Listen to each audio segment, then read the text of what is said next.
It's school to be here for you today. We're not going to clap for that.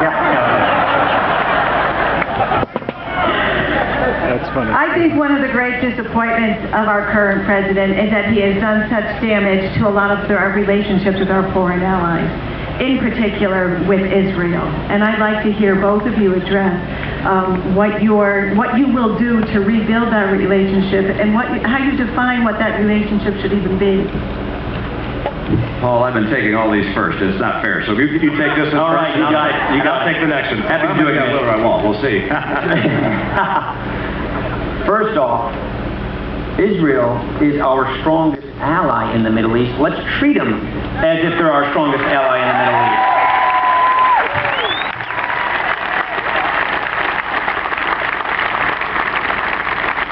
When President Obama made the 1967 borders the precondition to the beginning of negotiations, it undercut our ally. It made it harder for the peace process to move forward, and as a result, we have no peace process. It is very vital and important that the signals we send, that the leadership we provide, that we strengthen our relationship with our allies, that we improve this relationship which has deteriorated so much under this president, so that our allies in this region are negotiating from a position of strength and not being undercut by the United States of America when they're trying to arrive at peace. That is critical.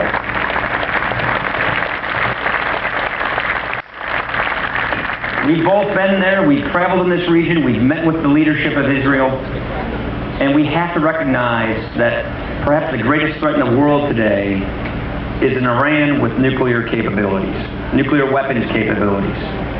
This is an existential threat to Israel, and it's a threat to our own national security. And we need to be firm in our resolve in preventing Iran from getting nuclear weapons capability and standing up for our allies in the region so that we do not have a nuclear arms race in the Middle East.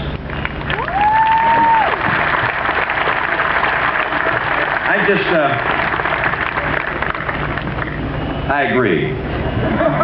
But let me add just a couple things. When the President of the United States speaks, he speaks to really four audiences.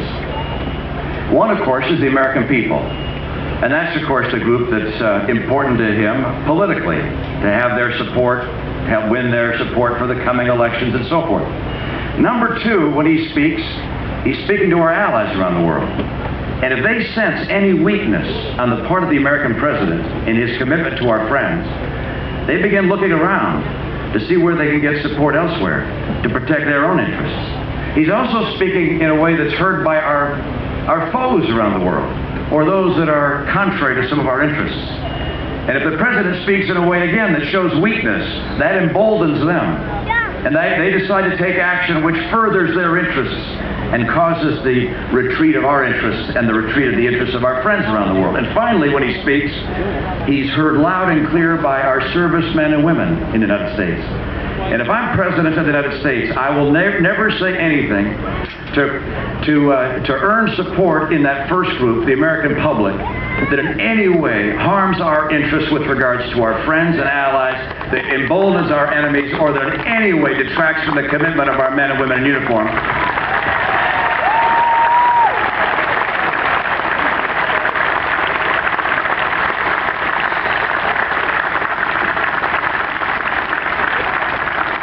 And like Paul, I would say that you have to treat your friends like friends. And if you have a disagreement, like you do now and then in your family, you hash that out in private.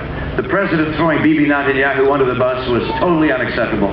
Him negotiating for Israel, our friend, totally unacceptable in my view. And with regards to Iran, I gave a speech, 5 years ago now, at the Herzliya conference in Tel Aviv, and laid out 7 things I think had to be done in order to be able to keep Iran from pursuing their nuclear folly. And it has taken forever for any of those to begin to be done. We're now just getting around to tough sanctions on Iran. Should have been done ages ago. We should make it very clear that we're going to put in place crippling sanctions. And by the way, what Ahmadinejad said this last week about Israel, I won't even repeat it.